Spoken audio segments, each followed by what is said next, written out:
So now we've gotten a basic introduction to what's involved in evaluating an argument.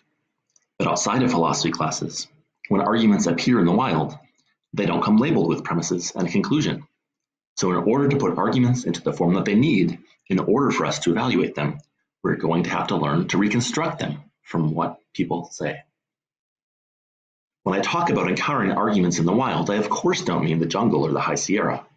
What I mean is that people around you are offering arguments in support of conclusions all of the time, more or less every time when they offer support in favor of what they say. In order to evaluate whether what they say provides adequate support for their conclusion, therefore, we need to understand how to translate what they actually say into a set of premises and a conclusion.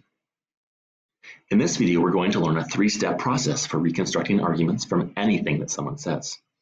This is the process that you will follow when you reconstruct arguments from text throughout the semester, and it's a process that will help you in being more careful about understanding what someone is saying wherever you go. The first step of the process is always to identify and write down the conclusion that someone is arguing for. It doesn't matter, as we'll learn in the next video, whether you write down their final conclusion or only one of their intermediate conclusions. So don't worry too much about what you write down at this step. The key is just to make sure that you write down something for which they're trying to provide support, not just assuming or taking at face value. A variety of clues can help us to ascertain which claim someone is trying to support. Sometimes they help us by using transition words like so and therefore. Other times we can tell by seeing that one thing that they say would not be relevant unless it was intended to support for something else that they said. For example, if your friend texts you like this, you can deduce that she's not just saying two unrelated things, but that she's offering the claim that there are no videos wrongly in support of the claim that philosophy is boring. So her conclusion is that philosophy is boring. Fortunately, the conclusion that someone is trying to argue for is almost always one of the things that they say explicitly. So you can almost always identify their conclusion by choosing among the things that they say. But occasionally, as in this case, it's clear that an author's conclusion is something that they do not say outright. You should always be aware of this possibility, but for the most part, should expect that it's not the case. So much for the first step. The second step of reconstructing arguments is to identify one claim that the author is using to support the conclusion that you've identified. It does not matter whether the claim is something that they are assuming or something they have an argument for. Then it also does not matter whether the author uses it to support their conclusion directly or only indirectly. All that matters is that you've identified the support relation correctly. Write this claim down as a premise of your reconstruction. Finally, there's one more step to complete your reconstruction of the author's argument. This step is the most important, and you will probably find it the least intuitive.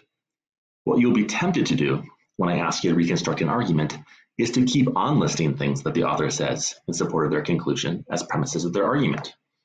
Do not do this. It will get you into trouble, and you will not be able to tell whether or not their argument is valid. Now, we know from our video on evaluating arguments that we never want to criticize an argument for being formally invalid.